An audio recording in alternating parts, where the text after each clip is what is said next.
గౌరవనీయులు మిత్రులు జనసేన అధినేత పవర్ స్టార్ పవన్ కళ్యాణ్ గారు, గౌరవనీయురాలు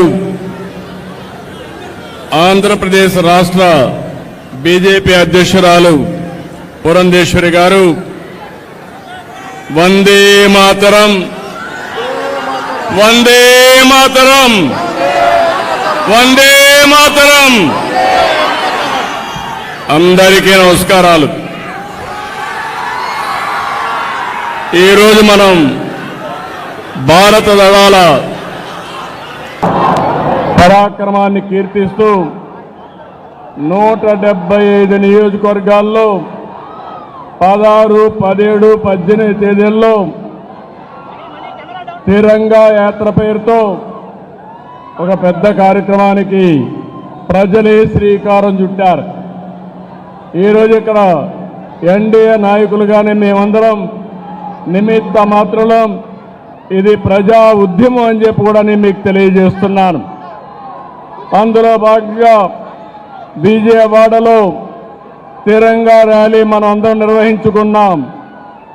ఉగ్రవాదంపై పోరులో మన రక్షణ దళాల పోరాటానికి సెల్యూట్ చేస్తున్నాను. అందరూ కూడా గర్వించదగ్గ సైనిక దళాలు మనకు ఉండడం మన దేశానికి ఒక గర్వ కారణం. దీన్ని మనందరం అభినందించాల్సిన అవసరం ఉంది. జాతీయ జెండా చూడగానే అత్యంతమైన ఉత్సాహం, ఉద్వేగం, దేశభక్తి మనందరిలో వస్తా ఉందంటే ఆ జాతీయ జెండా రూపాన్ని రూపొందించినటువంటి వ్యక్తి పింగళి వెంకయ్య ఈ ప్రాంతం వాడేనని చెప్పి మరొకసారి గుర్తిస్తున్నా. అలాంటి జెండా చూస్తే దేశ పౌరులే కాదు ప్రపంచం మొత్తం ఒక ప్రత్యేక గుర్తింపు ఉండే ఏకైక జెండా భారతీయ జెండా అని చెప్పి నేను మీకు తెలియజేస్తున్నా. అందుకని మనందరం ఇక్కడ సమావేశమైంది. పహల్గాం అనంగానే మనలో రోషం వస్తుంది, కోపం వస్తుంది, ఉద్వేగం వస్తుంది. ఖబర్దార్ జాగ్రత్తగా ఉండమని హెచ్చరించే పరిస్థితి వస్తుంది. జరిగిన సంఘటన చూస్తే భార్య ముందరనే భర్తని, కొడుకు ముందరనే తండ్రిని మతం పేరడిగి చంపేశారు. ఇదెక్కడ న్యాయం అని నేను అడుగుతున్నా. అలాంటి సంఘటన దేశం మొత్తం ప్రతి ఒక్కరిలో కూడా ఒక ఆవేశం వచ్చింది. అంతేకాదు ఒక బాధ, ఒక పక్కన ఆవేదన కూడా వచ్చే పరిస్థితి వచ్చింది. ఇవన్నీ చూసిన తర్వాత ప్రధానమంత్రి నరేంద్ర మోడీ గారు ఆడబిడ్డల నుదుట తిలకంతుడు చేసిన ఒక్క ఉగ్రవాది భూమి మీద ఉండడానికి వీలు లేదని ఆపరేషన్ సింధూర్కు శ్రీకారం చుట్టారు. మీరు గుర్తుపెట్టుకోండి, మనం ఎప్పుడు కూడా వేరే దేశాలపైన యుద్ధానికి పోవడం లేదు. కానీ ప్రపంచాన్ని పట్టి పీడిస్తున్న సమస్య ఉగ్రవాదం. ఉగ్రవాదం పైన పోరాడే ఏకైక దేశం భారతదేశం, ఏకైక నాయకుడు నరేంద్ర మోడీ. అందుకని రక్షణ దళాలు ఉగ్రవాదుల్ని ఈ దేశానికి తిరిగి కన్నెత్తి చూడకుండా చేయాలని ఎక్కడున్నా వాళ్ళ మీద మన త్రివిధ దళాలు ధైర్య సాహసంతో ముందుకు పోయినాయి. ప్రపంచ చరిత్రలో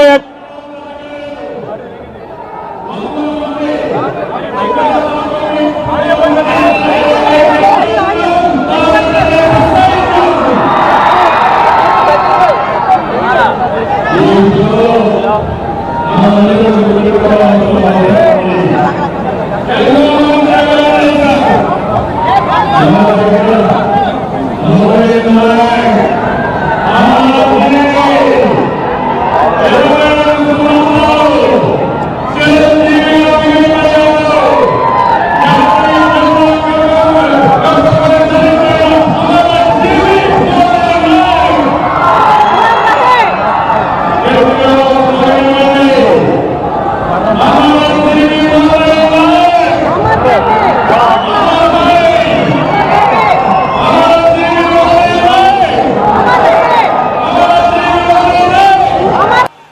పాతికేళ్ల యువసుండే కుర్ర వ్యక్తిని మనం గుర్తుపెట్టుకుందాం, స్ఫూర్తిని తెచ్చుకుందాం.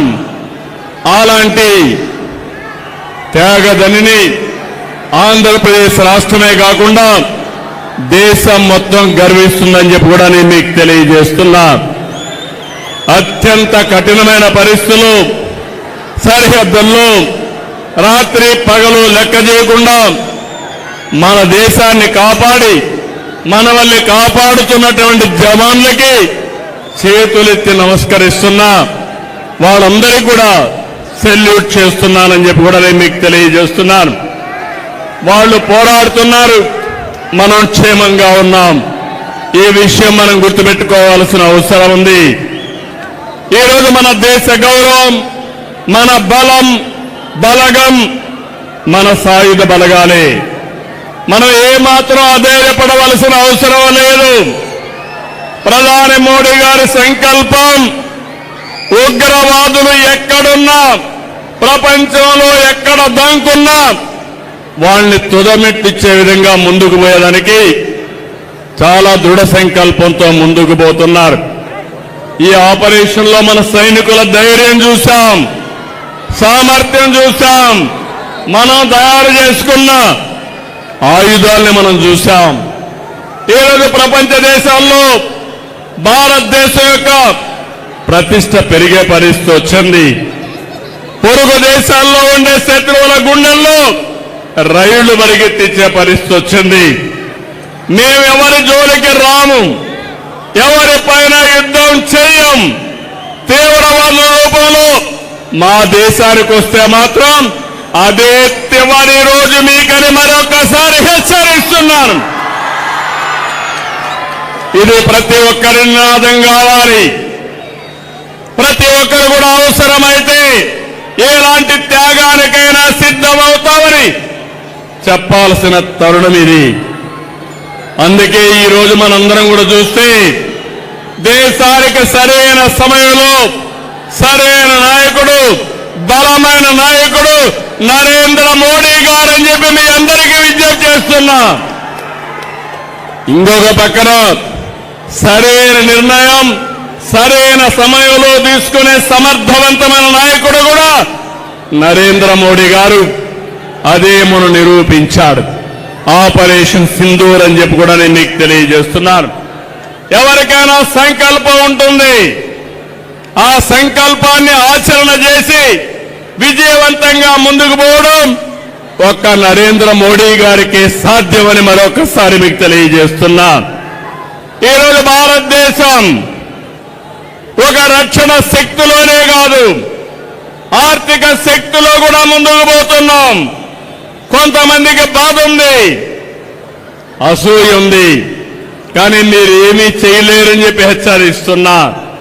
2047కి ప్రపంచంలోనే భారతదేశం నెంబర్ 1 గానీ నెంబర్ 2 దేశంగా ఉంటుంది.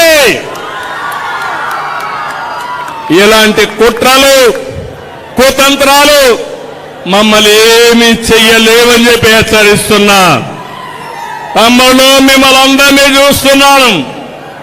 మేము ప్రారంభమైనప్పటి నుంచి చూస్తున్న ఉత్సాహం, ఇదే ఉత్సాహంతో దూసుకెళ్ళండి. భారతదేశం నెంబర్ 1 దేశంగా ఉందంటే ఆ రోజు ఎంతో మంది త్యాగాలు చేశారు. మన రాష్ట్ర వాసు రూపకల్పన చేసినటువంటి జాతీయ జెండా ఆ వ్యక్తి పింగళి వెంకయ్యని మరొక్కసారి గుర్తు చేస్తున్నా. అలాంటి జాతి మనది. జాతి నిర్మాణం కోసం పోరాడిన జాతి. అందుకే మనందరం కూడా సమర్థవంతంగా పనిచేసి జాతి పునర్నిర్మాణంలో భాగస్వాములయ్యి ప్రపంచంలో ఏ శక్తి అడ్డుకోని విధంగా ఆర్థిక శక్తులు, రక్షణ శక్తులు మనకు మనమే మేటైన శక్తిగా తయారు కావాలని చెప్పి మిమ్మల్ని అందరినీ కోరుతున్నా. ఈరోజు ఇలాంటివన్నీ జరగాలంటే పహల్గామ్ లాంటి సంఘటనలు జరిగితే ఆపరేషన్ సింధూర్ లాంటి కార్యక్రమాలు అవసరం. దీనికి దేశం సిద్ధం, దేశంలో ఉండే పౌరులందరూ సిద్ధం. ఇది గుర్తుపెట్టుకోమని ప్రపంచంలో ఉండే ఉగ్రవాదుల్ని మరొక్కసారి హెచ్చరిస్తున్నానని చెప్పి కూడా నేను మీకు తెలియజేస్తున్నా. ప్రతి ఒక్క ఇంటిలో చర్చ జరగాలి. యువత, మురళీ నాయక్ మీ అందరికీ స్ఫూర్తి కావాలి. సిద్ధమా తమ్ముళ్ళు అని అడుగుతున్నా మిమ్మల్ని. అందుకే మనం అందరం కూడా గట్టిగా దేశాన్ని కీర్తించే విధంగా నేను భారత్ మాతాకి అంటే గట్టిగా చెప్పాలి. భారత్ మాతాకి, భారత్ మాతాకి, భారత్ మాతాకి, వందే మాతరం, వందే మాతరం, జై హింద్.